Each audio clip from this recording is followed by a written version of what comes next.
Chapter 81.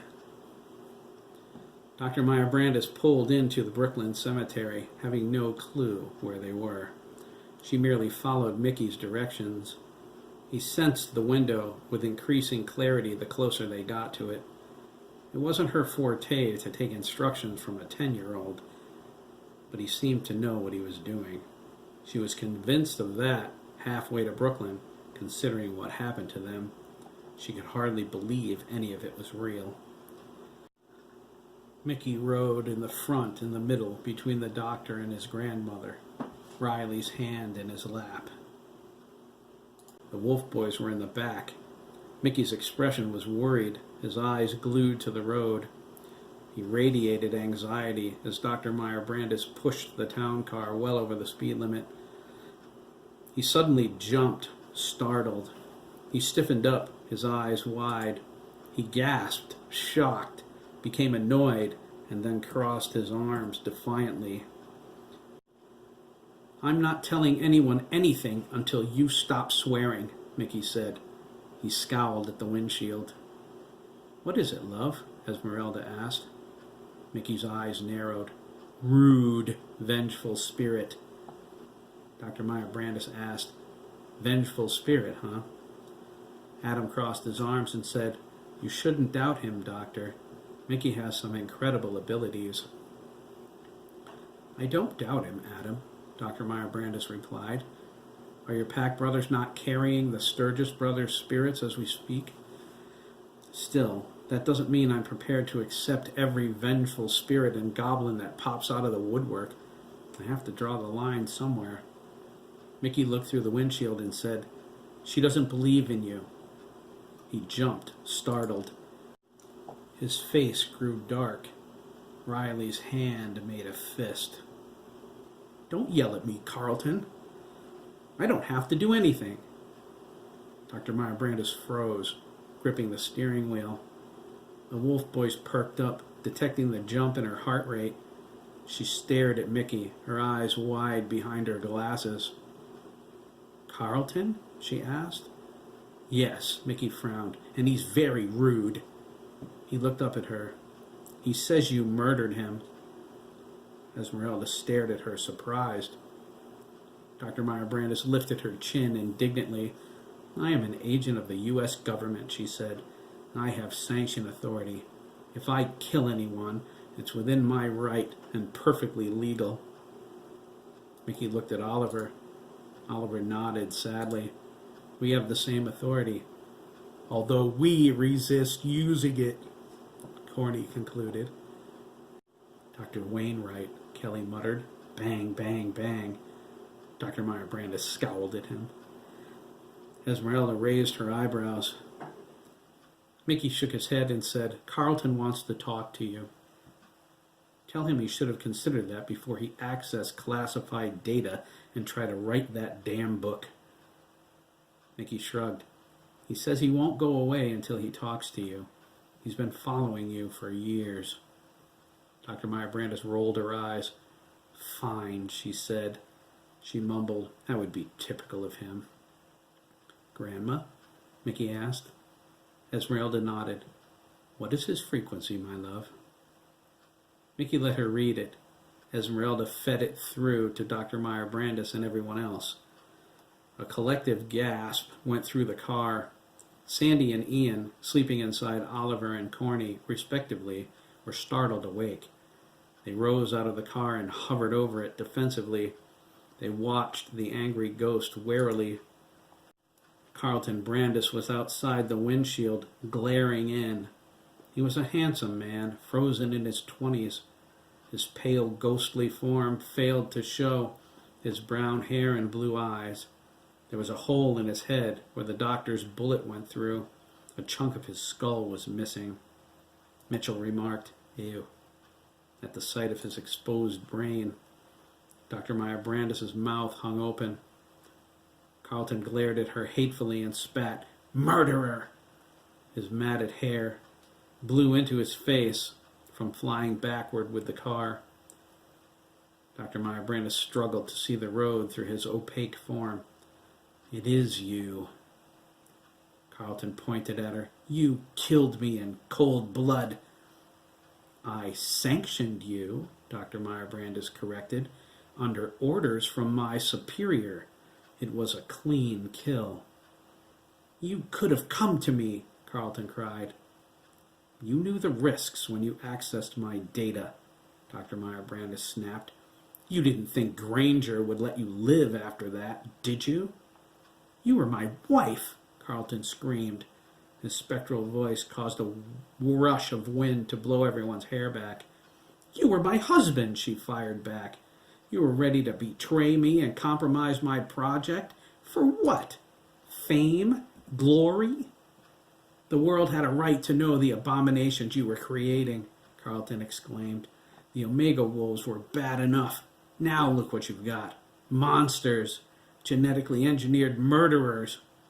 Excuse me? Dr. Meyer Brandis asked. Don't you call my wolf boys monsters, you pathetic son of a bitch. They are works of art. They are perfect. They are the finest people who have ever walked this planet. They have more honor in their little fingers than you had in your entire body. The wolf boys looked at one another, surprised. They are murderers, Carlton sneered, just like you. Hey, the wolf boys exclaimed. I take offense to that, sir, Oliver interjected. So do I, Adam said. He crossed his arms and added, asshole.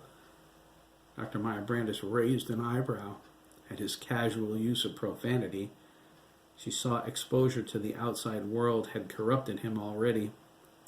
We only kill in the line of duty, Oliver continued. But you still kill, right? Carlton spat, zooming up to the windshield. His face became huge. Don't listen to him, boys, Dr. Meyer Brandis said. He got what he deserved. It's not your fault. Listen to you, Carlton cried. You talk to them like they're real people. They're not human. They're robots. They're killers. They're... Mickey's expression turned dark with anger. He pointed at Carlton. His irises disappeared. In the middle of his forehead, a golden symbol of Omega formed. Riley's hand jumped off his lap and cowered on the floor.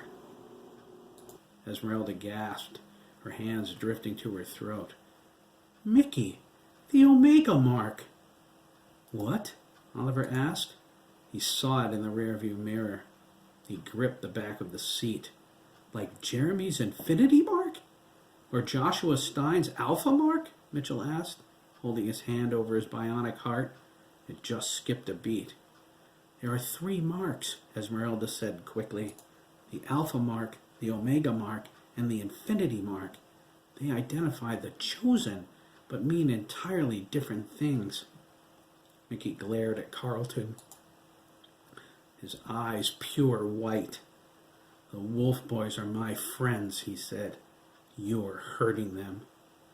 Carlton froze as Mickey grabbed hold of him with his power. No, wait! I will not, Mickey snapped, childishly defiant. You've said all you're going to say. It's time for you to move on. Carlton's face stiffened. What are you doing? I'm calling Gabriel, Mickey replied. His eyes narrowed with concentration. You're finished here. All of a sudden, thunder boomed. Dr. Meyer Brandis looked up through the windshield. A beautiful ornate door opened in the middle of the sky, spilling intense white light into the world. An immense black cloud gushed forth from the brilliance. It cried out loudly as it swirled, taking on the shape of a giant black bird of prey. It was Carlton's mental image of death.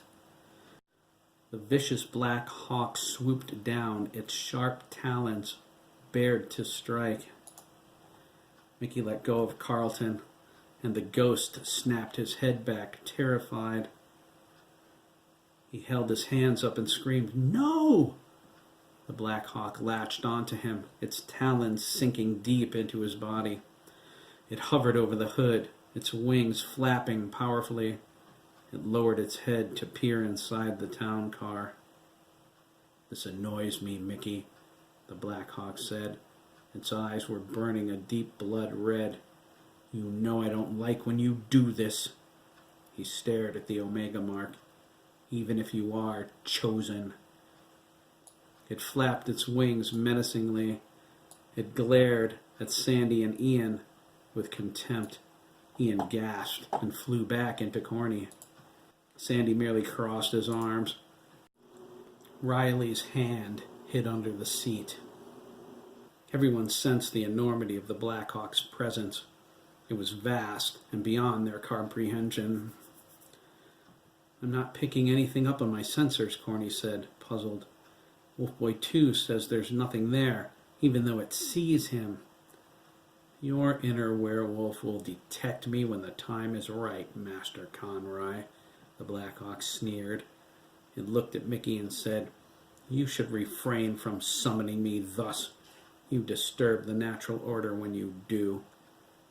I am part of the natural order, Gabriel, Mickey replied. I do what I have to do. He pointed at Carlton.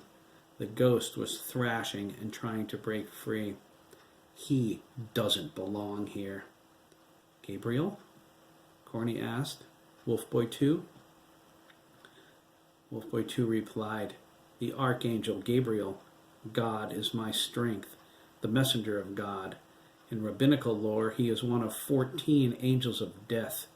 Where the angel of death appears, there is no remedy. Very astute, Wolfboy 2. Thank you, Archangel, Wolfboy 2 replied. Why is Carlton still here, Gabriel? Mickey asked. I would have gotten around to him, the Black Hawk replied. It sneered. Do not presume to command me, Mickey. I am warning you. There's nothing you can do about it, Mickey replied. It's part of my gift. His eyes narrowed. I don't answer to you. The Black Hawk drew back, surprised. It screamed at him in frustration and flew upward, flapping wildly. I will come for you one day, Mickey. Be mindful of your arrogance, lest you rue your final destination. The Black Hawk sailed into the sky, taking Carlton Brandis with it. Dr. Meyer Brandis watched the white light from the doorway. The Black Hawk sailed into it. Carlton screamed. The door shut, and he was gone. He's moody, Sandy said. He sank through the roof of the car and settled back into Oliver. Oliver held his hand to his chest, feeling the warmth of Sandy's presence. Take care, little one, Esmeralda said. She pulled her grandson against her and kissed his cheek. It is not wise to tamper with the natural order, even being a part of it. Carlton was hurting my friends, Mickey frowned, the Omega mark fading from his forehead. It was time for him to go. Perhaps, Esmeralda said. Still, you should have asked, not commanded. Just because you can do a thing doesn't necessarily mean you should. Mickey lowered his eyes. I understand. Is Mickey in danger, Esmeralda? Corny asked, from his Omega mark? No, my dear, Esmeralda replied, her hand over her breasts. Mickey was born with the mark. It appeared on his brow shortly after he was cleaned and placed in his mother's arms. Her eyes drifted far away. A white dove came in the window. A dove? Oliver asked. It landed on Mickey's chest and whispered in his ear, she said. It told me something I still remember, even though I was only minutes old. What did it say? Corny asked. Mickey looked over his shoulder. His crystal blue eyes locked with Corny. He said, You are the first. You are the White Herald. You are one of 9. 9 what? Mitchell shrugged. The 9, Mitchell, Mickey said. The 9? Dr. Meyer Brandis asked. The 9 who will face the end of the world, Doctor, Esmeralda whispered.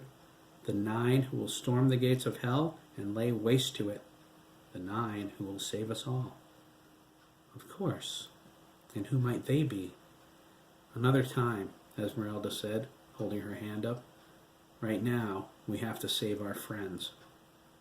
They fell into silence. It lasted a full minute. That was the angel of death, Corny asked, his expression amazed. Dr. Meyer Brandis whispered, Okay, fine. I draw the line at goblins. Actually, Mickey began, raising a finger. I'm not listening, Dr. Meyer Brandis said. Corny looked at Oliver and cried, That was death! Oliver rolled his eyes. At the cemetery, Dr. Meyer Brandis pulled up next to the gaping hole in the ground that used to be the crypt. The doctor parked the car and shut off the engine.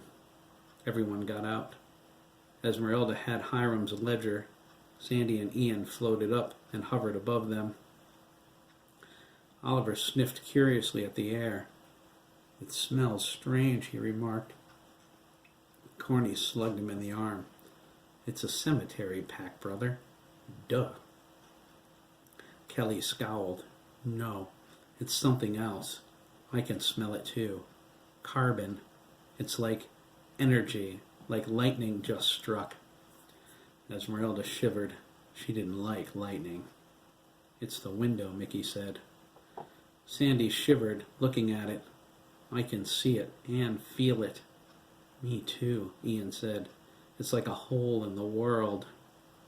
Esmeralda scanned the immediate area with her eyes shut tight and covered with her forearm. She determined there was no one close who could see them. There's nothing here, Kelly said, scratching his head. Mickey stepped in front of him. Yes, there is. Esmeralda stood next to him. Mickey helped her see the window. She shared the frequency with the others so they could see it too. Mitchell exclaimed, Look, there it is. They crowded around the opening.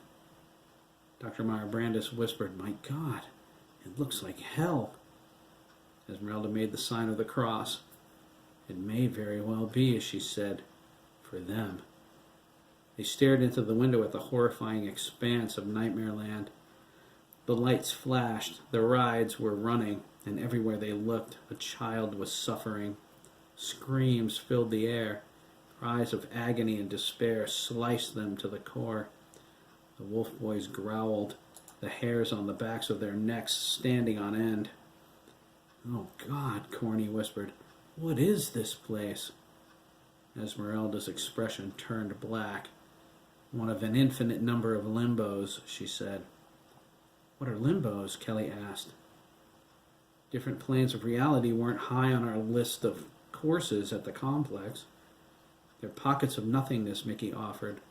Leftovers from creation. Spaces between worlds that did not become anything when the universe formed, Esmeralda continued. They're very dangerous, Mickey added. They look like this? Adam asked. Hiram did this, Esmeralda said. He discovered Limbo's ability, and he capitalized on it. What ability is that, Esmeralda? Oliver asked, sniffing at the doorway. It reeked of fear. It made him grind his fangs. Limbos contain a whisper of the power of creation, Esmeralda said. They are formless and without purpose or direction. They lack what is necessary to become a reality. What would that be? Dr. Meyer Brandis asked. Thought, Mickey informed her. Imagination, creativity. Anyone with a strong will and a colorful imagination can make limbos anything they want them to be, Esmeralda continued. Hiram has turned this pocket into his private torture chamber. Adam's eyes narrowed. I say we find him and end this, he growled. He's hurting our friends. Esmeralda grabbed his shoulder. Adam, wait, she said, concerned. For what? Adam snapped, his fangs extending. For more kids to die? It's more dangerous than you know, Esmeralda continued. She pointed at the window. If Hiram has learned how to control Limbo, he will be like a god. We cannot just rush in. We need a plan. But listen to them, Adam cried. They're dying. My pack brothers are in there. Jeremy and Craig, too. No, Mickey said. No one is dying. He looked at his grandmother. He's not killing anyone. I can feel it. Esmeralda held her hand up to the window, her eyes glowing. I can sense his power. It's growing. She stepped right up to the entrance. She swooned. Oliver caught her. He's feeding on them, she whispered. He's feeding on their terror, their agony. Dr. Meyer Brandis shook her head. If we're going to do something, let's do it, she shivered. Those cries, they're maddening. There is only one way we can finish this, Esmeralda said. Her eyes glowed as she fed them her thoughts. It makes sense, Oliver said, absorbing the knowledge. We need to get in there and see what we're up against, Corny agreed. Mitchell rubbed his hands together. You mean we get to cut loose? He asked. I'll need time to prepare, Mickey said, backing away from the window. I need the book. I don't have a photographic memory. Esmeralda handed him Hiram's ledger. We will buy you the time you need, she said. Mickey walked away, mumbling. Gabriel's going to be angry about this. Sandy and Ian floated after him. Riley's hand came out from under the seat and joined them. Mickey sat down cross-legged among the headstones. He cleared his mind and set the ledger in his lap. He closed his eyes and focused. When he opened them, his irises were gone. The omega mark showed on his forehead. Dr. Meyer Brandis went to the car. She retrieved her 9mm from the glove compartment and cocked it. I'm ready, she stated. The wolf boys transformed to full wolf mode. Oliver received authorization from Colonel Ryan, monitoring from ops to proceed. He cautioned they would lose contact with the complex. He said Oliver was in charge of all agency personnel, including Dr. Meyer Brandis, until Jake reassumed command. Esmeralda led them through the doorway. It felt like walking through warm mucus. They stepped through onto Nightmare Land's grounds. The sounds of suffering increased dramatically. The Wolf Boys' onboards went silent, and their satellite uplinks vanished. They were completely cut off from each other for the first time since deleting their cerebral partitions.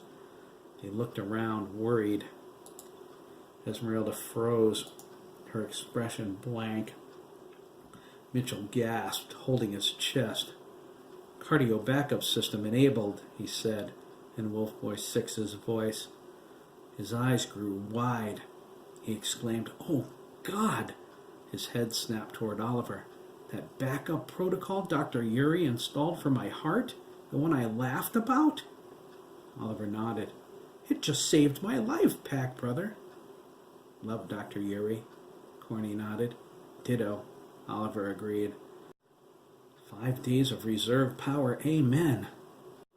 Esmeralda's eyes burst forth with sudden brilliance.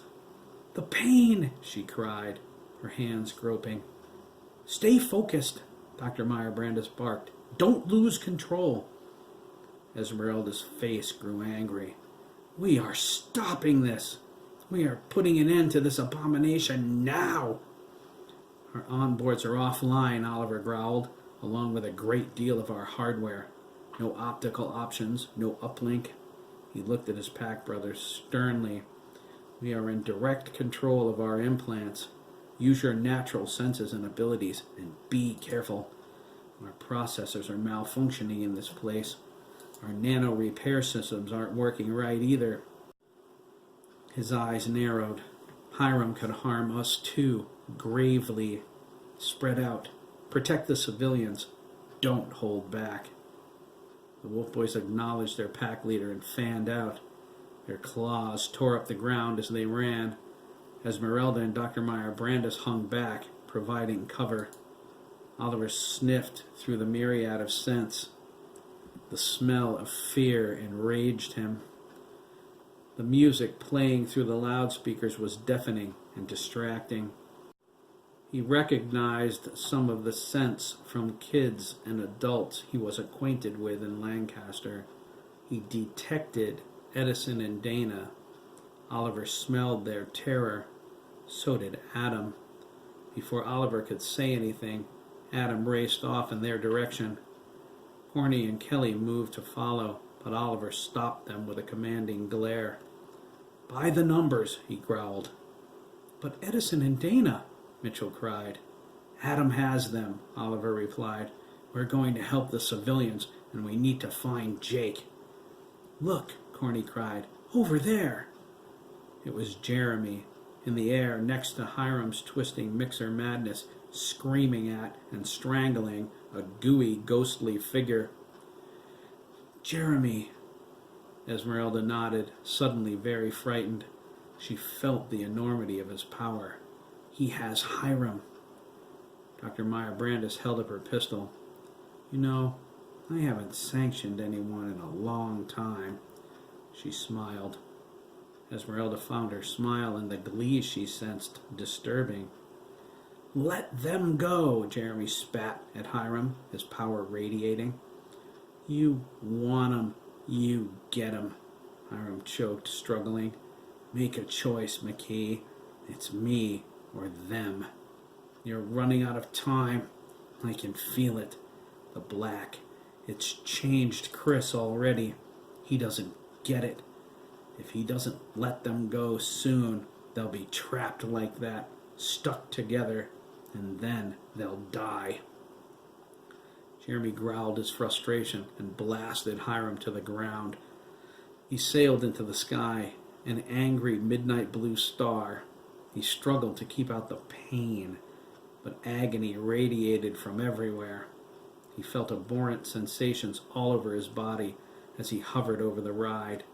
He wanted to reach out to everyone at once, do something to help them, but he didn't dare drop his defenses for fear of getting lost in the hurricane.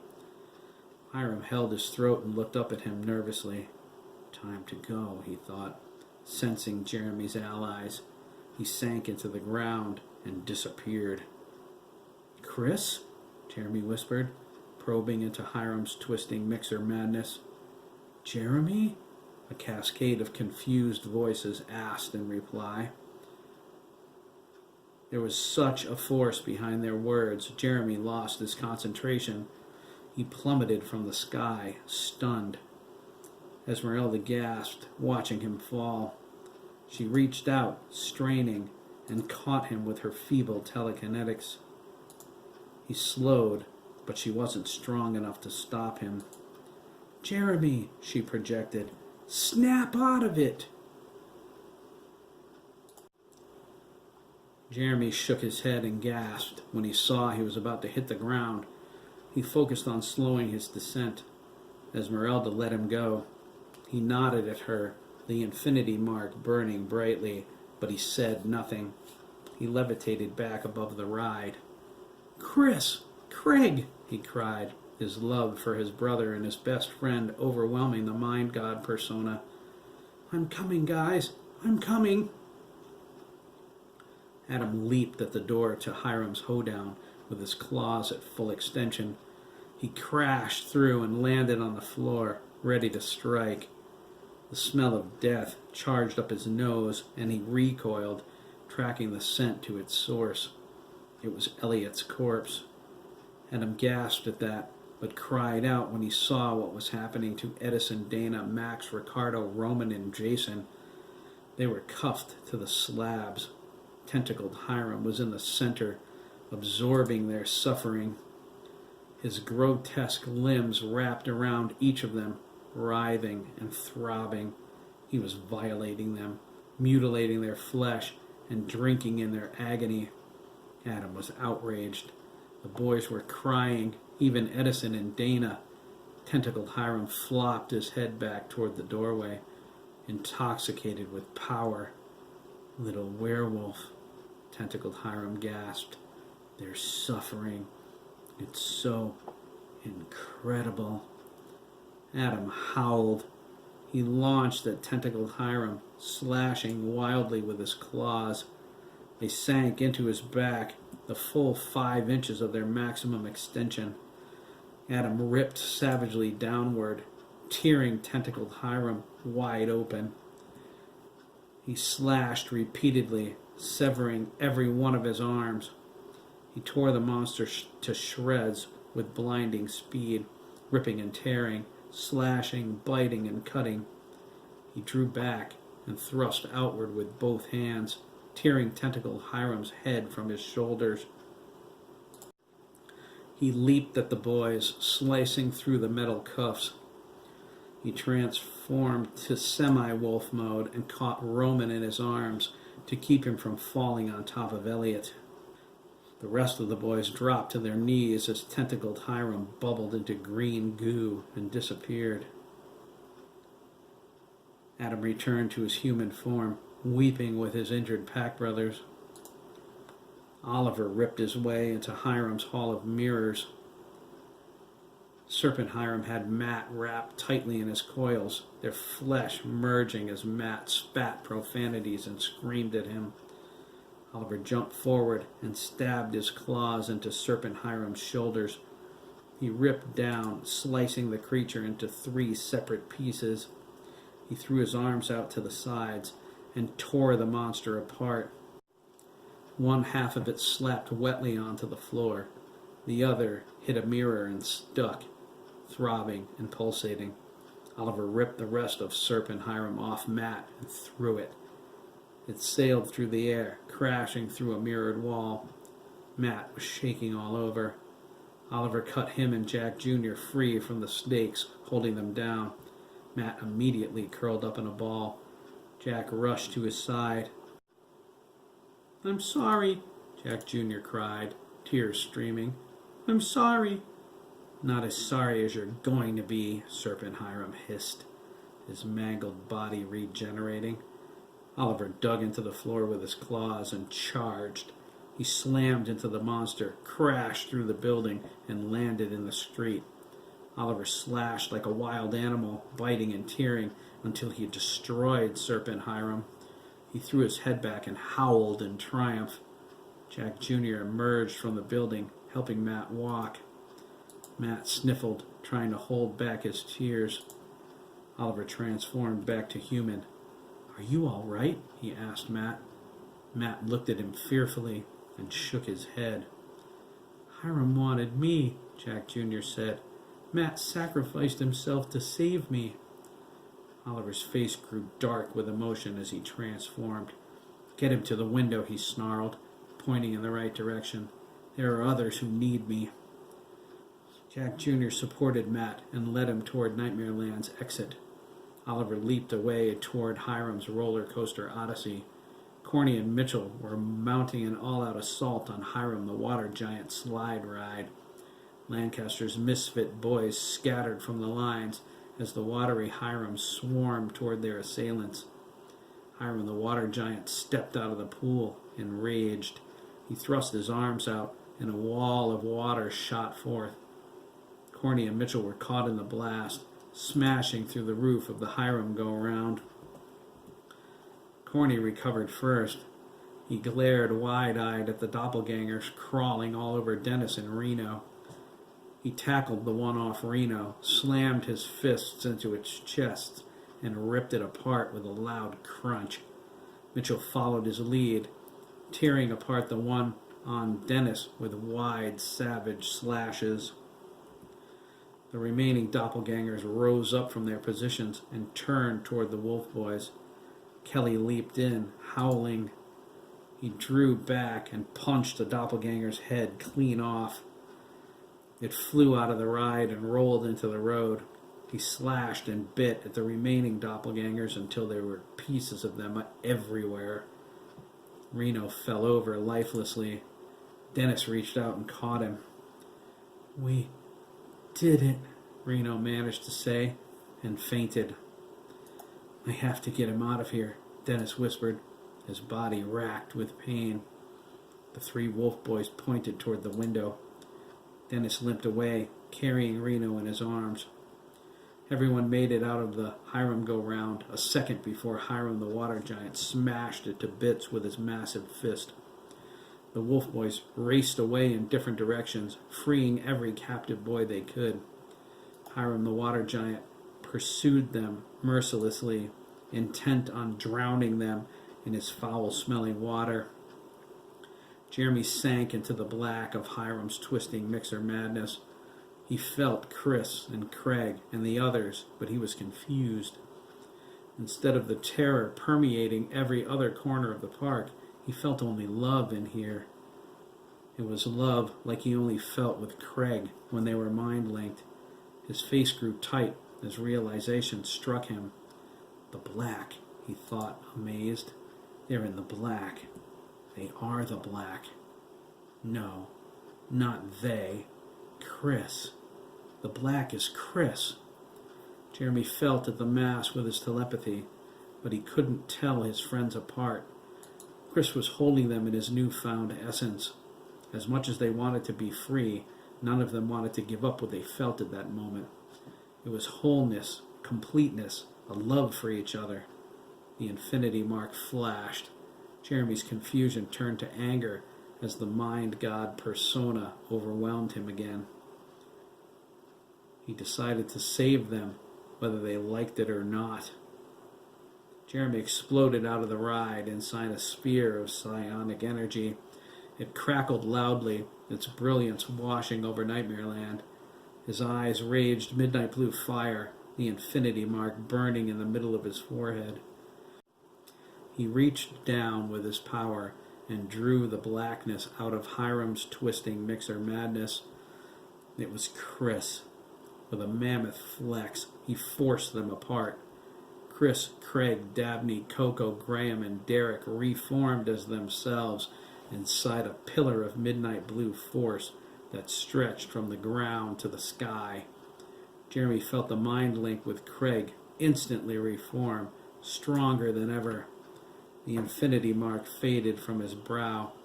Jeremy was stunned by it, and they fell. He was unable to focus and couldn't catch anyone. "Jeremy!" Craig cried, excited at his friend's comforting presence inside his mind once more. Jeremy didn't reply. Craig reached into him through their mind link, but paused. He found a mirror image of the power he searched for inside himself. It was weak, but growing. He focused his thoughts on it, and telekinetics from Craig latched onto them. His eyes shined with midnight blue power. He lowered them to the ground as light as feathers. His eyes dimmed, and he stared at his hands in awe. A broad smile grew on his face. Jeremy recovered the second his feet touched the grass. He ran toward Craig and threw his arms around him. "Craig!" Jeremy cried joyfully. "Man, I was so scared!" He turned toward his brother and said, "Chris, He gasped, his eyes bulging like Derek's were. "Holy cow! Chris!" "Chris!" Dabney exclaimed. His voice was etched in worry and panic. "Oh, wow, dude," Coco whispered, stepping back from him. Chris looked at him confused. "What?" he asked, and jumped at the sound of his voice. It was empty and hollow. It sounded like an echo from very far away. "Oh, man," Derek cried, his color fading to pale. "What's wrong with Chris?" Chris looked down, his mouth hanging open. "What's going on?" he asked, his voice cracking with fear. "What's wrong with me?" "Jesus, Chris," Jeremy whispered. "You look like... I don't know." "He looks like an old black and white picture," Craig shivered. Chris glared at him, but looked again. Craig was right. It was as if all of his color was gone. He seemed to shift in and out of focus, like his body was made out of smoke. It deepened suddenly to pitch black and remained that way. Chris felt a rush of anxiety, and he swooned. He started to fall. Dabney jumped forward to catch him. He cried out when his hands passed through his boyfriend, like he wasn't even there. Chris stumbled, but managed to keep his footing. His eyes grew wide, and he held his chest. He looked up, stunned. "Did you see that?" he cried, a sob catching in his throat. "Oh, God, I'm dead. Hiram killed me. I'm a ghost like Sandy." Chris started to wig out. Jeremy held his hands up, trying to calm him. Hang on, bro, he said, keeping his voice steady. Whatever this is, you're not dead, man. Oh? Chris snapped. He reached out for Graham, but his hands went right through him. Explain this then, smart guy. He swished his hands back and forth, passing them through Coco and Graham over and over. Graham jumped back. Stop, he cried, off key. He signed, that feels weird, like little shocks. Chris, Jeremy projected into his mind, you've got to calm down. I can still feel you with my telepathy. If you were dead, I couldn't do this. Then Chris began, swallowing hard. What's wrong with me? I can touch myself, but I can't touch any of you. Weird, Dabney said, slicing his hand through him. He forced a calm. He needed to be strong for Chris. It looks like that shadow stuff did something to you. Chris faded a little more. Geez, Dabs, you think? Dabney reached out and held his hand over Chris's cheek. He moved closer to him, staring into his eyes. I love you, Chris, he said. It was direct, it was confident, and he meant it to his soul. Chris fell into him and they embraced. Chris was still smoky black, but his desire to hold and be held by Dabney made him solid again. He wept into Dabney's shoulder. Dabney kissed his cheek, his forehead, and held him too as their lips met. It was a passionate kiss. They released, smiling at each other. I love you too, Dabs, Chris said, with all my heart and soul. You are my soulmate. You're mine too, Dabney said. They held their foreheads together. One of the watery Hirams grabbed Derek by the hair. Derek cried out, struggling as it dragged him toward the water slide. Time for a swim, Melon, it gurgled. This time I'm going to drown you right. Let go of me, Derek hollered. Help! Somebody get this thing off me. Dabney and Chris let go of each other. Leave him alone, Chris cried, his face twisting up in anger. Jeremy moved to help, but Craig caught him by the arm. Wait, he exclaimed, pointing at Chris. Look! Jeremy turned toward his brother. Oh, Wicked! Coco gasped. What's happening to him? Graham cried, Whoa! Chris took a step toward the watery Hiram and stretched out his hands. Half a dozen pitch-black, shadowy tendrils shot forth from his body and splashed through it, ripping it to shreds. It gurgled down into the ground and sank into the dirt. Another tendril snatched Derek out of the air and pulled him back, gently setting him down behind them.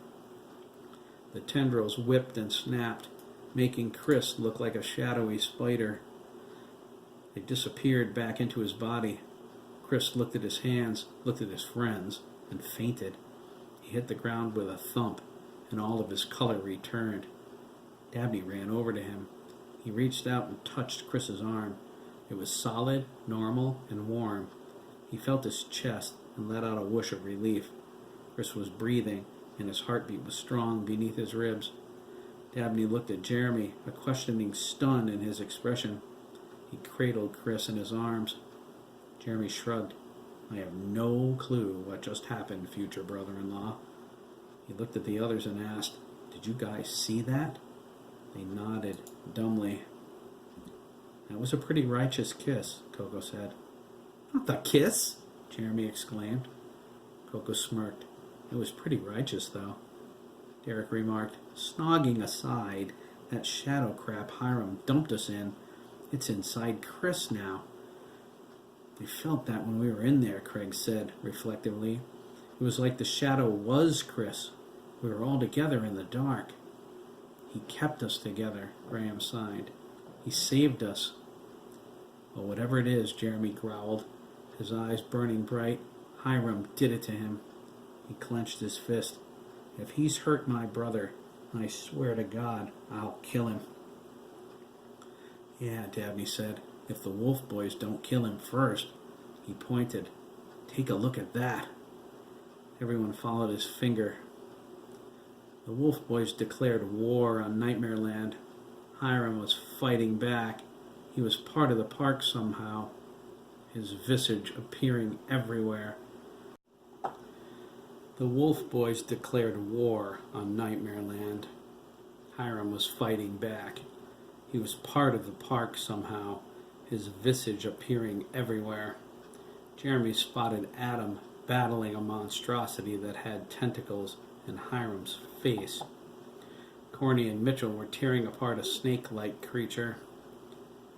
Oliver and Kelly were locked in a deadly embrace with the reformed plastic-skinned doppelgangers from the Hiram go-round. In the middle of this, they were managing to free Hiram's captives.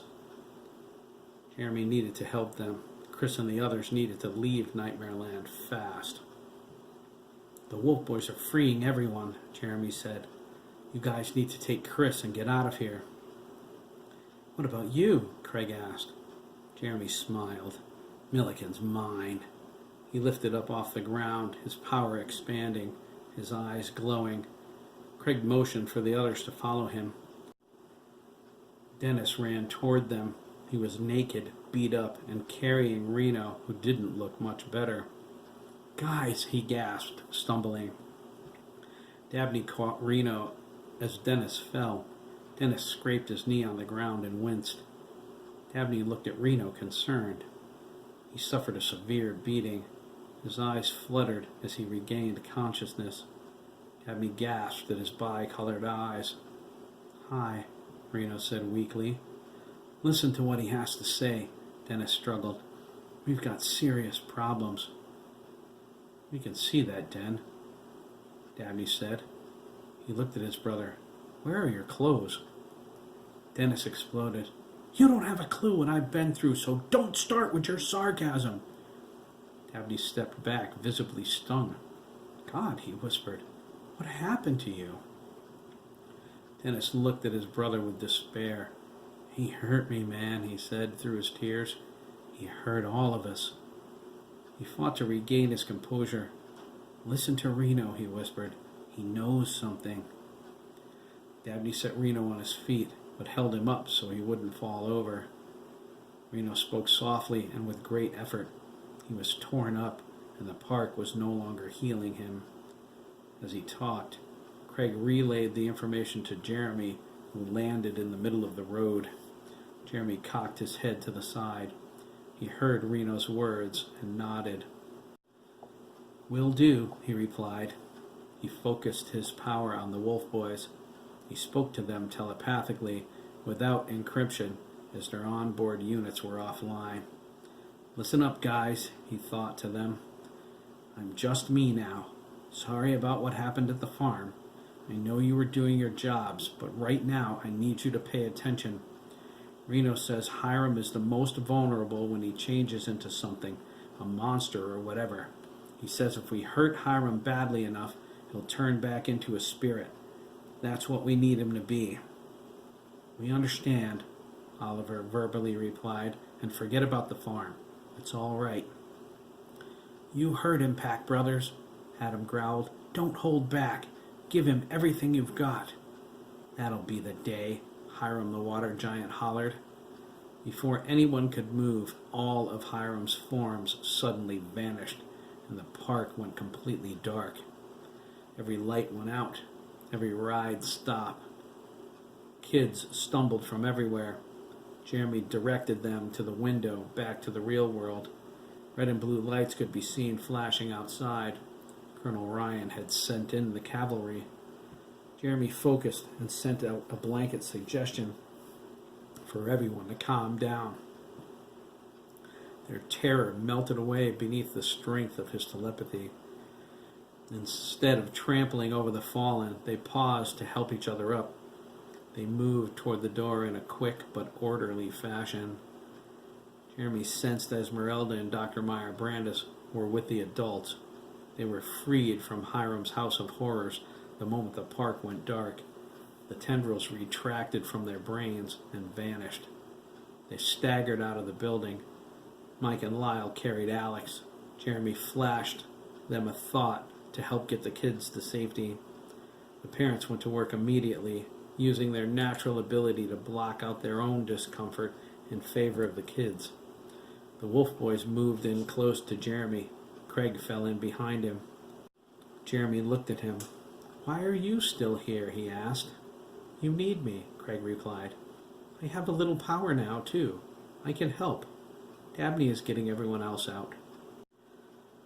Edison and Dana came out of Hiram's hoedown, followed by the others. Mitchell gasped at Dana's injury. Oliver ordered him to get the kids out and pointed him toward the window. Max and Ricardo protested, their hearts filled with murderous vengeance. "Move it, you guys," Jeremy ordered. "We don't have time to argue. There are all kinds of hurt kids. Help my mom and the others get them to safety." Mickey came through the window, followed by Riley's hand. He had a blank look on his face. The Omega mark glowed on his forehead. His white eyes stared as an ocean of kids moved past him toward the opening. They were only inches away from freedom, but before they could get out, the window slammed closed. A chorus of gasps and cries erupted from the kids. Mickey didn't seem to notice. He walked toward Jeremy and the Wolf Boys, his hands behind his back.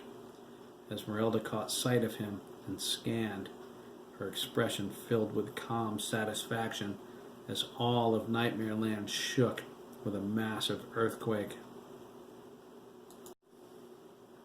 Mickey came through the window, followed by Riley's hand. He had a blank look on his face. The Omega mark glowed on his forehead. His wide eyes stared as an ocean of kids moved past him toward the opening. They were only inches away from freedom, but before they could get out, the window slammed closed. A chorus of gasps and cries erupted from the kids. Mickey didn't seem to notice.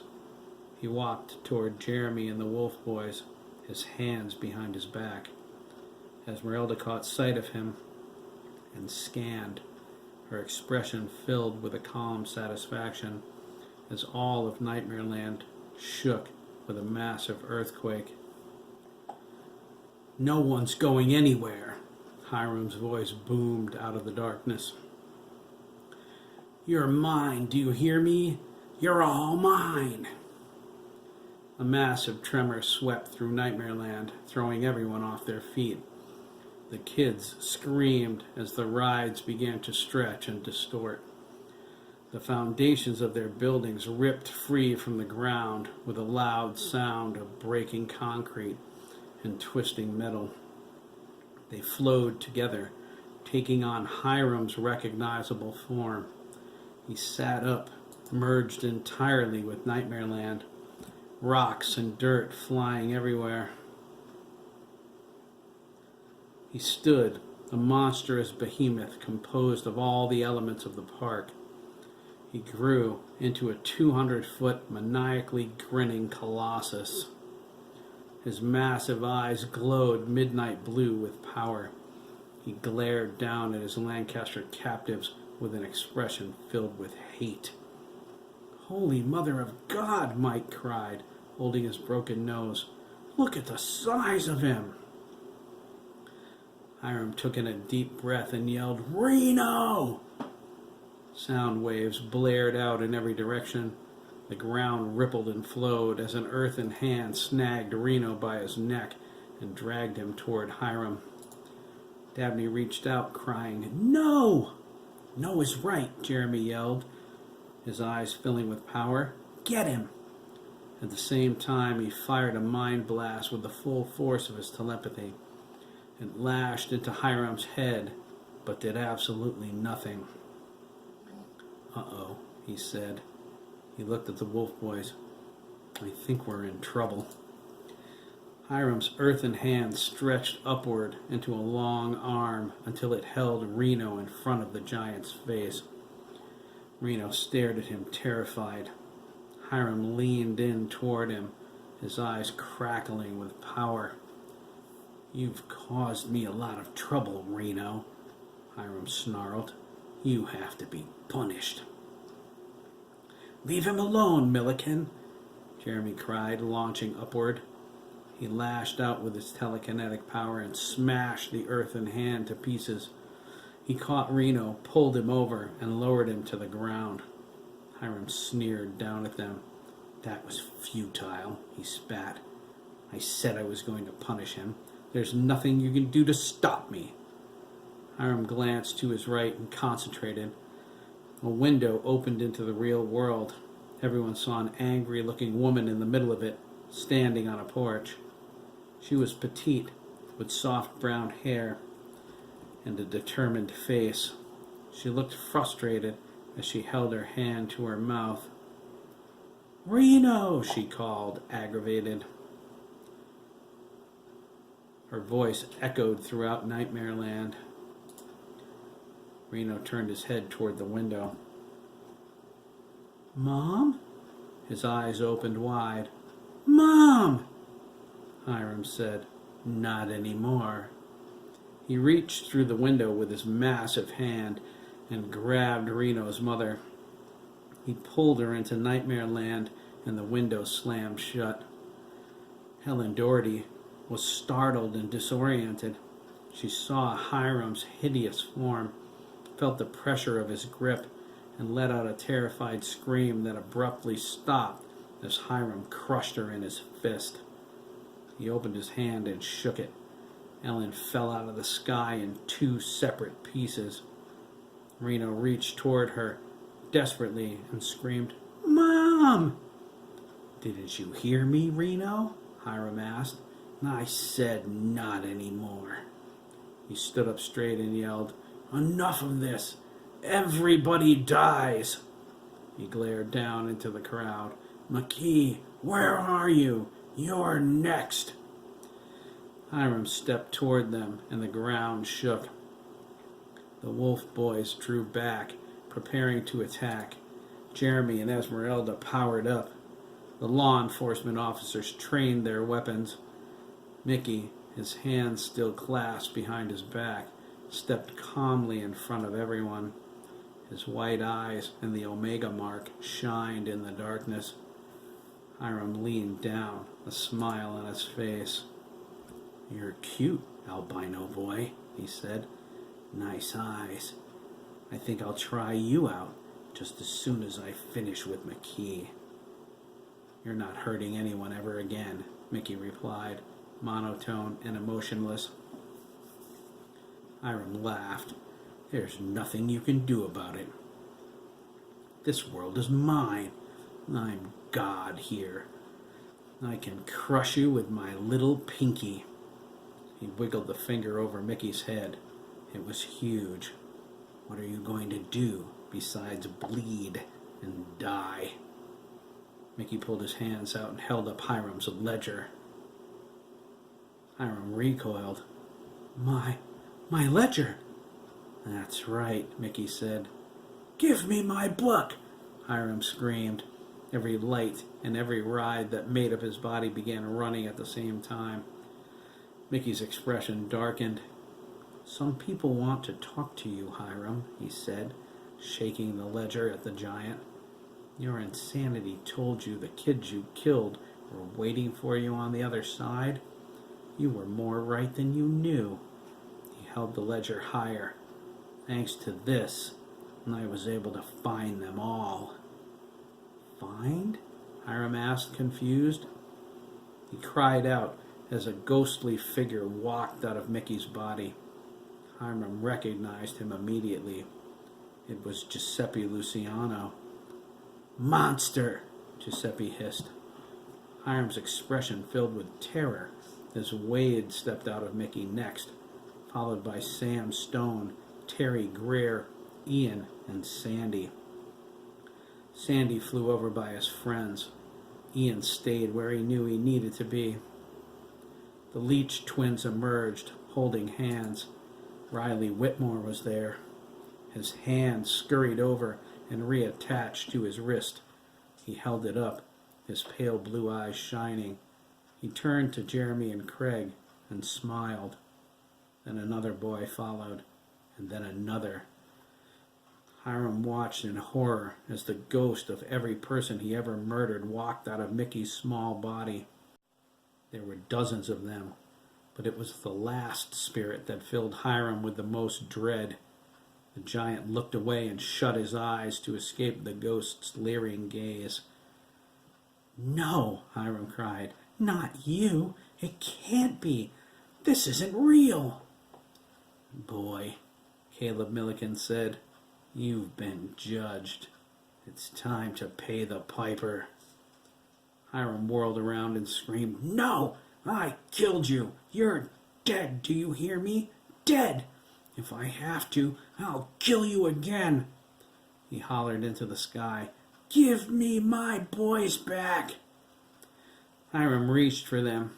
The spirits flew at him and attacked. Hiram stumbled back, swatting and thrashing, but they still kept coming. Hiram cried, "You're mine! I saved you!" "Saved us from breathing," David Leach cried. "Saved us from living," Donald echoed. "Gee, thanks," they said together. Giuseppe flew toward his face. "You're a very bad man," he cried, and dove into Hiram's massive forehead. Hiram screamed. The other spirits followed the little ghost into Hiram's giant skull. Energy shot out from Hiram's eyes into the sky. The aspects of Nightmare Land dissolved from his body in a runny green ooze. The people on the ground ran to escape the macabre flood. Hiram thrashed and convulsed as his victims attacked him from within, dissolving him into a massive reeking blob. The spirits flew out and circled above him like vultures. The wolf boys transformed back to human. The blob boiled away to nothing, and in moments, Nightmare Land was no more. Hiram's astral form lay on the ground, quivering. He whispered, kill you all." A crash of thunder exploded. It echoed throughout Limbo, causing everyone but Mickey to cover their ears. Mickey whispered, "Uh-oh." Jeremy looked at him confused. As he did, the sky split down the middle and ripped wide apart as the ornate doorway burned into view. The door swung open, creaking loudly. A mammoth skeletal figure in tattered black robes stepped out, carrying an enormous scythe. The red irises in its eye sockets smoldered with anger.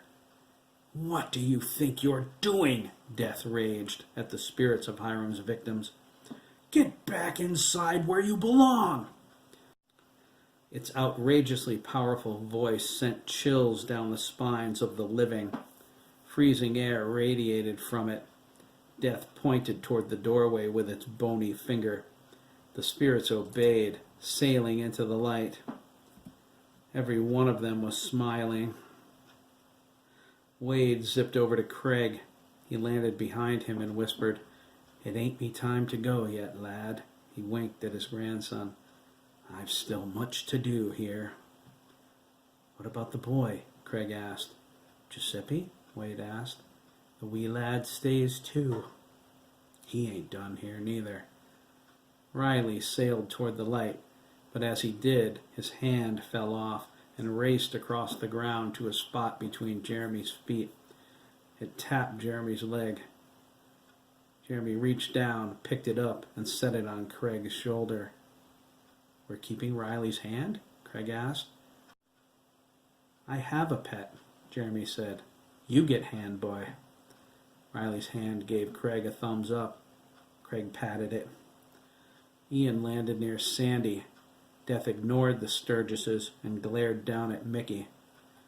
"What were you thinking, Mickey?" Death raged. "Do you know how dangerous it is to bring back the departed? Do you have any idea how many rules you've broken?" "Take him too," Mickey said, pointing at Hiram. Hiram floated up, terrified. Death looked at him, disgusted. He glared at Mickey. "Have you lost your mind? He's not dead, you fool!" Hiram felt a wave of relief wash over him. "You mean you can't take me?" He was weak, fading in and out, but he managed to find the strength to laugh. "You morons!" he cried, shaking his fist. "You may have won this battle, but I'll be back. None of you are safe as long as I'm alive. Hiram glared down at Chris, who was awake now, but shaky. Especially you, McKee.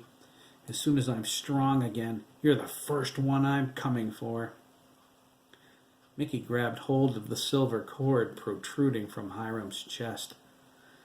Everyone saw it the moment he touched it. It sizzled in the air, spitting like a live electrical wire. Hiram thrashed, struggling to open a tunnel back to Brandon, but gasped when only a window to the nursing home appeared. He shut it immediately.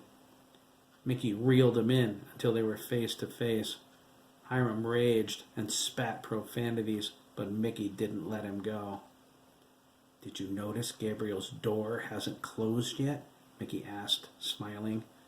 He only leaves it open when there's someone he has to claim. Hiram shoved his spectral hand into Mickey's chest in a panic. Mickey fought the possession and prevented it, but Hiram managed to order him to let go of the cord. He reopened the doorway to the Brooklyn cemetery and sailed toward it. Esmeralda and Jeremy quickly projected the ability to see it to the officers outside.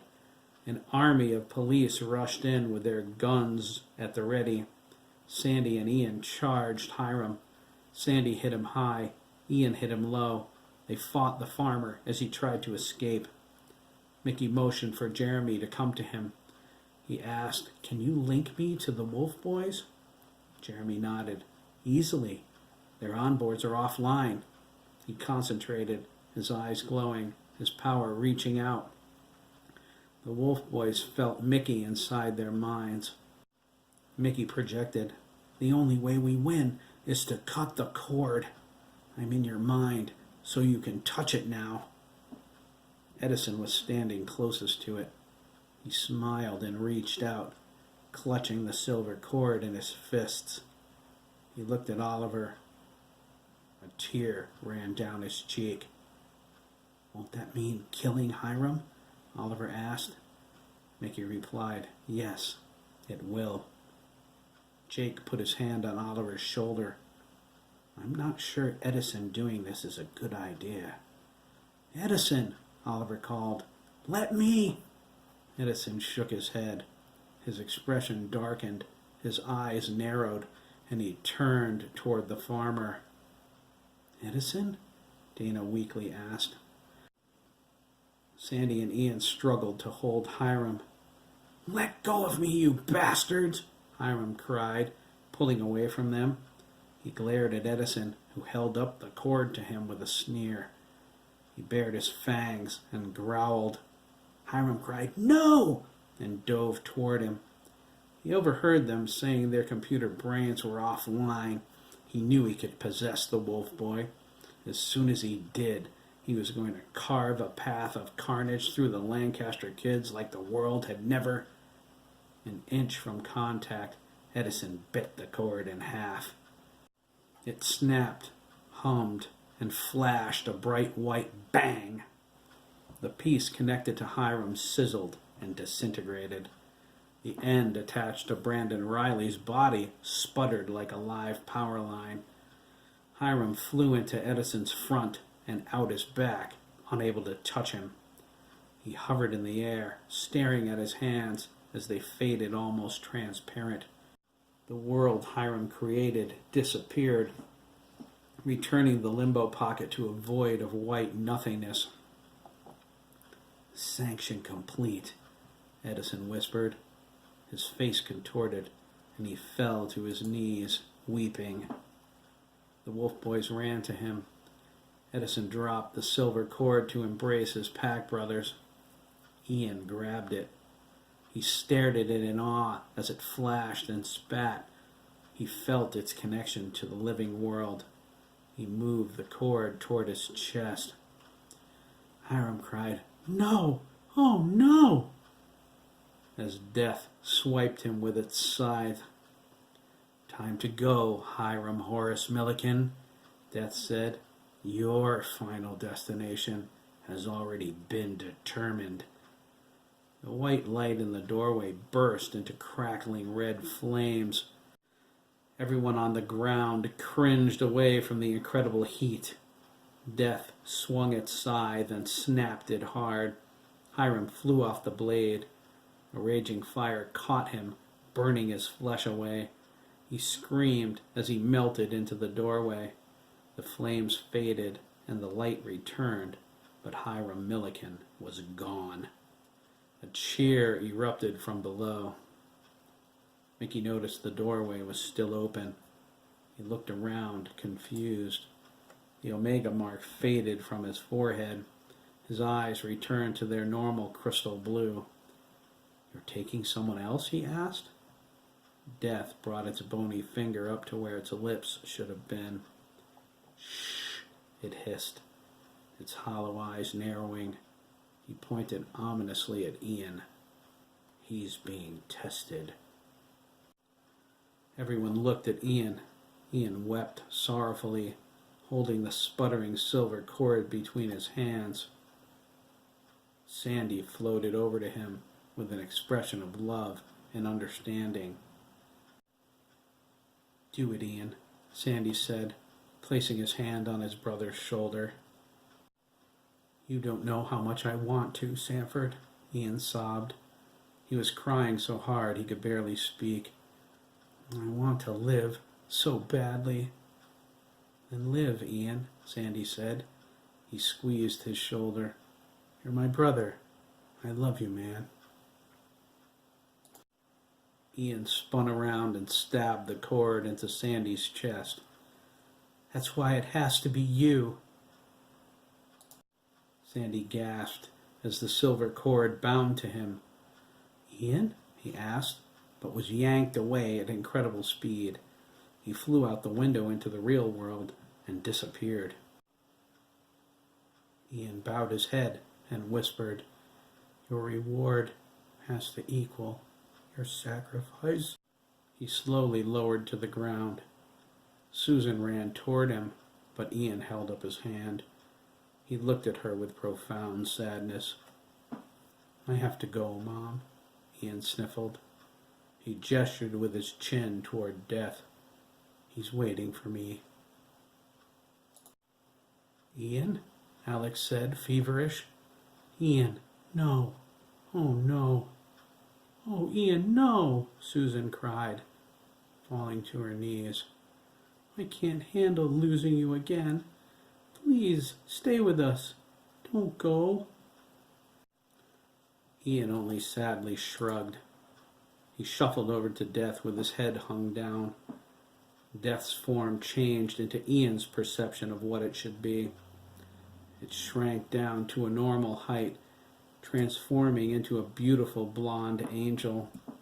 He spread his sparkling white wings. "I'm ready now," Ian whispered. The angel of death placed his hand on Ian's cheek. "I am not here for you, Ian," he said, his voice a heavenly choir. He leaned down and pointed to a small ghost standing near Mickey. He carried his corpse in his arms. The angel of death beckoned to him. "Come, Elliot," he said. "Your brother is waiting for you." Elliot Dinsdale shuffled forward. He set his body on the ground in front of Ian and smiled at the angel. "Where's Mike?" Elliot asked. The angel pointed up at the doorway. Michael Dinsdale leaned out with a wide smile on his face. "Mike!" Elliot cried. He reached up and sailed into his brother's arms. Michael hugged him, and they vanished into the light together. The door closed and disappeared. "But what about me?" Ian asked. The angel of death pointed in the distance as another window opened into the real world, only it wasn't the world of today. Mickey, Jack Jr., Jeremy, Craig, and Adam gasped as the boy they met in the past stepped through. Ian immediately fell to his knees and hid his face in his hands. The policemen surrounded everyone and removed their riot helmets. The boy walked over to Ian, smiling with understanding. He knelt down next to Elliot's corpse and laid his hand on its chest. White light ran from his fingers into the body. He pulled upward, drawing out a shining silver cord. He gently tugged Ian's hands from his face and handed it to him. Ian looked at him confused. "I don't understand," he said. "Your reward has to equal your sacrifice," the boy said. "You held the chance to live again in your hands, but you gave it to your brother." He held Ian's cheek and smiled. "A greater love hath no man, Ian. I'm proud of you." The boy gently pushed the hand with the cord against Ian's chest. It bonded with him and sucked him into Elliot's corpse. The boy knelt down and kissed the body on its forehead. He softly said, "Live." He smiled at the crowd before he turned toward the angel of death. He greeted him with a pleasant nod and said, "Hello, Gabriel." The angel of death bowed his head respectfully. The boy walked away. He stepped through the window back to the desert. The window shut behind him and vanished. Elliot's body shimmered with fantastic white light. The angel of death faded away with a nod as the light slowly vanished. Elliot's corpse was gone. Ian Sturgess sat up and looked at his hands, amazed.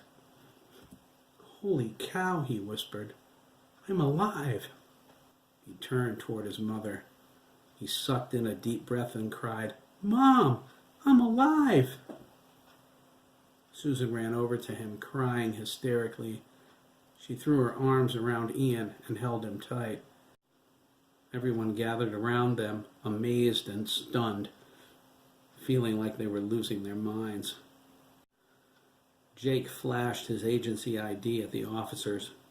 He informed them he was an agent of the U.S. government and everything they witnessed was classified. He ordered them not to disclose what they saw to anyone. There would be no reports. They were advised not to even discuss it amongst themselves. The officer in charge told him there was a nosy reporter in a news van outside the cemetery. She was trying to film what was happening. Jake told the officer to take him to her. He had the authority to confiscate her tape under the Agency Act. He asked Shooter to take charge of the rest of the officers.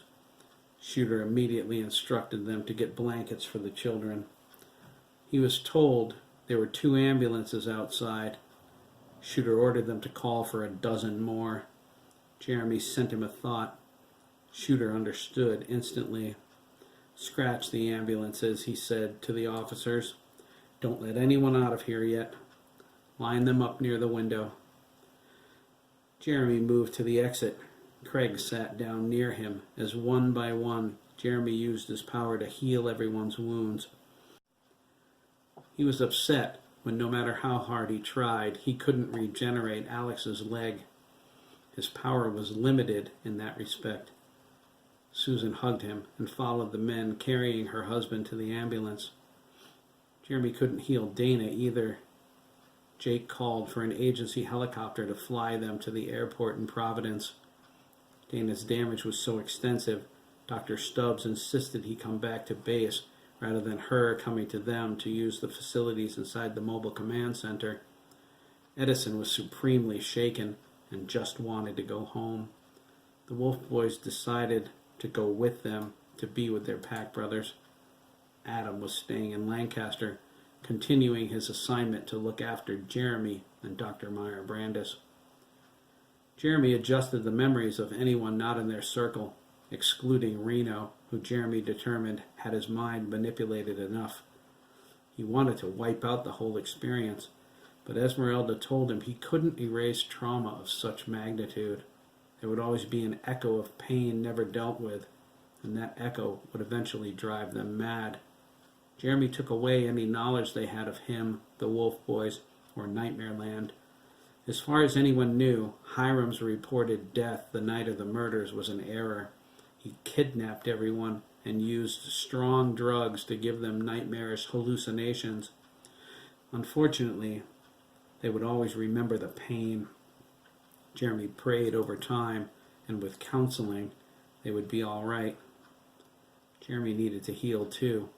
The entire time he was the mind god. He didn't care about anything. It was only the possibility of Craig and his brother's deaths that snapped him back. His battle with Hiram rocked him to the core. He knew it would be a long time before the images of all that murder faded away. Craig promised to hold on to him with all of his might for as long as it took. Jeremy silently hoped that would be enough. Esmeralda was the last to cross the threshold into the real world. The moment she did, the window disappeared. She scowled and thought, one madman is gone. Now, only Dr. Bremen remains. We must find that murderous quack. Hiram may have been a danger to Lancaster, but Bremen is a danger to the world. She joined Jeremy, Craig, and Mickey by the ambulances. Susan was riding to the hospital with Alex. He was healed, but still in shock. Even though Susan wanted Ian to be with her, he was going with the McKees. The boys didn't mind. They and Sean were all over him with affection Ian never got from them the last time he was alive. He was enjoying every minute of it. Susan kissed him and climbed aboard. She watched as they pulled away, headed for Bacchus Hospital in Norwich. She wondered what happened to Sandy. She prayed he was all right. Jake was the last person she saw. He was standing in the road outside the cemetery's stone wall, dictating a statement to Nadia Gillis, who was flushed with rage. Jake insisted, as a national security matter, she report only what he told her, even though she knew it was a bold-faced lie. He also took the video from her cameraman, which angered her all the more. Virginia looked at Ian with her hand on her chin. "How are we going to explain you?" she asked. "We buried you." Chris came up behind Ian and hugged him. "Who cares?" he asked, and kissed Ian's soft, dimpled cheek. "I'm just glad he's back." Dabney ruffled his hair. Ian blushed and patted Chris on the arm. Chris was surprised. "No skeevy, sarcastic remark about being kissed by the gay kid?" he asked. Ian turned to him and kissed him back. He smiled and said, "Never again, dude. This is my second chance, and I'm not going to blow it." His brow furrowed, and he asked, "What about you? The guys were saying something about shadows or something?" Chris shuddered and let Ian go. He held up his hand and looked at it. Ian's eyes grew wide as it lost all of its color and became intangible. Virginia gasped. A black tendril slipped out from Chris's finger, snapped at Ian, and sank back inside. Chris concentrated, and his hand turned back to normal. He shook his head. "Whatever those shadows were in there," Chris remarked, amazed and scared at the same time, "they did something to me." He looked at Ian and shrugged. "I can, walk through walls and stuff. It's freaking me out." "Me too," Virginia exclaimed. She looked into the sky and asked, "Lord, what are you doing to my family?" Ian patted him on the shoulder. "Now you know how your brother feels," he said. Chris looked at his hand again and whispered, "No kidding." Virginia gathered Dougie into her arms. He was shivering, exhausted, and he wanted to go home. She couldn't blame him. She wanted to go home, too. She looked around for Derek and spotted him on the wall near the Brooklyn Fairgrounds. She opened her mouth to call for him. Ian said, "I'll get him," and jogged over. "Thank God something good came out of this," Virginia said, watching Ian run. She pulled Sean gently against her leg.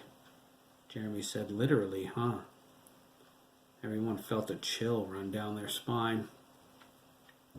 Virginia noticed Reno sitting alone, sobbing. She gave Dougie to Randy and went over to him. Max elbowed Chris and said, "I talked to him a second ago, man. Reno's mom was all he had." He shook his head. "I think you're looking at your next foster brother, amigo." Chris nodded. Ian came up next to Derek and leaned on the wall. He crossed his arms and laid his head down sideways, squinting against the sun. "You ready to go?" Ian asked. Derek shot him a hateful glare. He jumped off the wall and started to storm away. Ian caught him by the arm.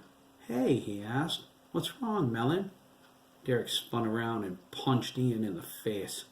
A loud crack echoed through the cemetery. Ian fell on his backside, stunned. He looked up, shocked. His upper lip was bleeding. "What did you do that for?" Ian cried.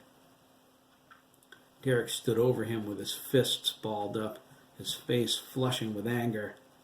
"How come you get to live again, huh?" he cried, tears running down his face.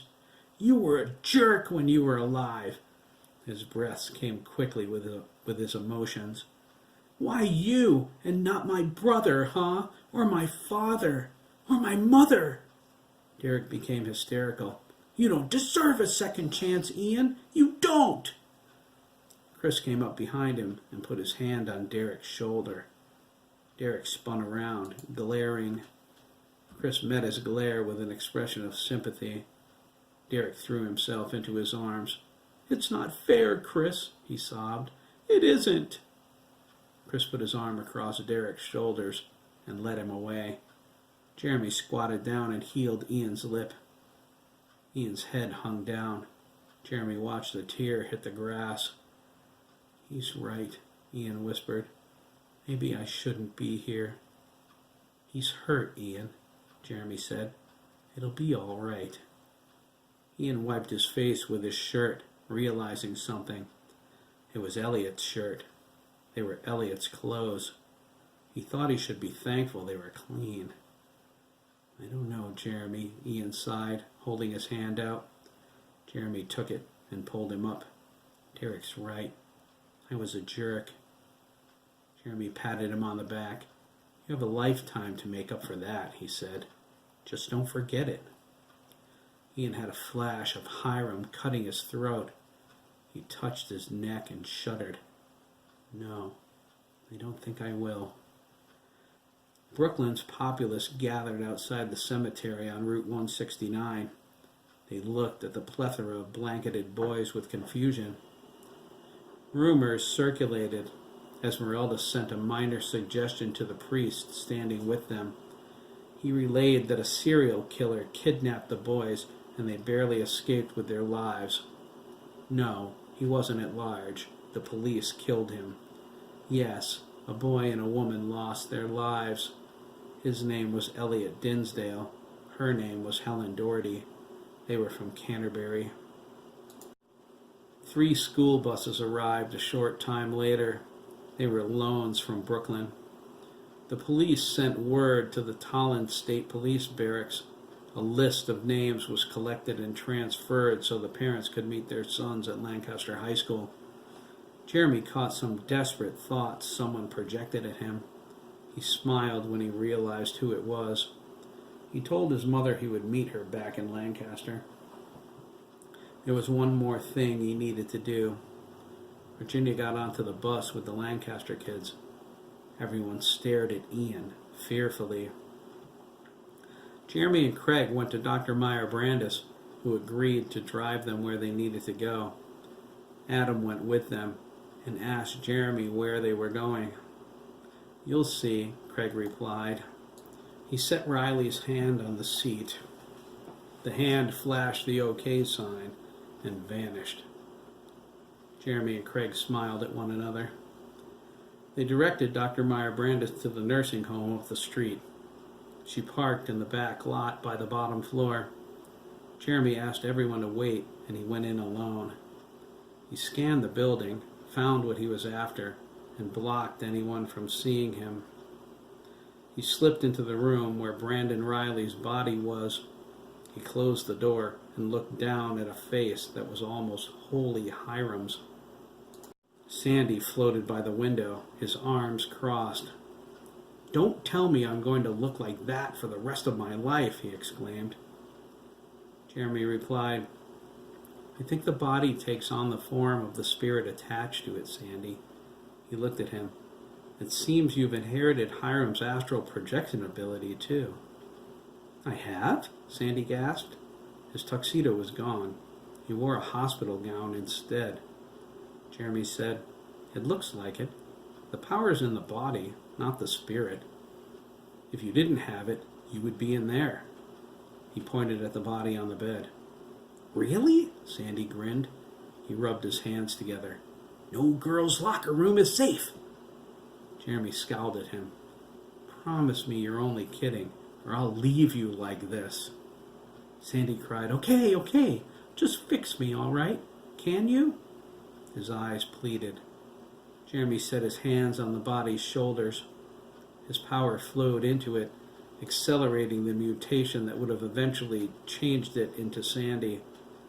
He felt the body's broken spine. Jeremy restored that, too.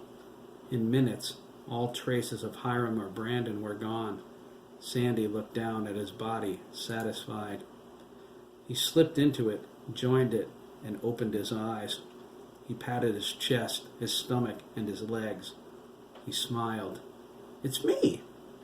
Jeremy shook his head. It's you, he replied. Come on, pal. It's time to go home. Sandy cringed, peeking inside the attends he wore. He let out a whoosh of relief when he saw it was clean, dry, and he was powder fresh. He tore it off and tossed it into the garbage next to the bed. He stood up, a little unbalanced. Jeremy told him to lean on him. I need that, Sandy said. He squinted. I can't see far without my glasses. He frowned. You couldn't fix that? The power makes you as perfect as you can be, Jeremy replied. I wish I could make clothes out of thin air. Sandy grumbled. I'm in a hospital dress. He looked over his shoulder and saw the back was wide open. Everyone can see my ass. It's a good ass, Jeremy said. He led him into the hall. If I was you, I'd worry more about what we're going to tell your father. Sandy stopped. Oh, wow, he exclaimed. Jeremy pulled him along. They were both laughing. The nurses would later swear there had been a patient in that room, one that the administrator didn't remember bringing in. They would also claim that on the day that patient disappeared, the halls of the nursing home overflowed with the echo of ghostly laughter.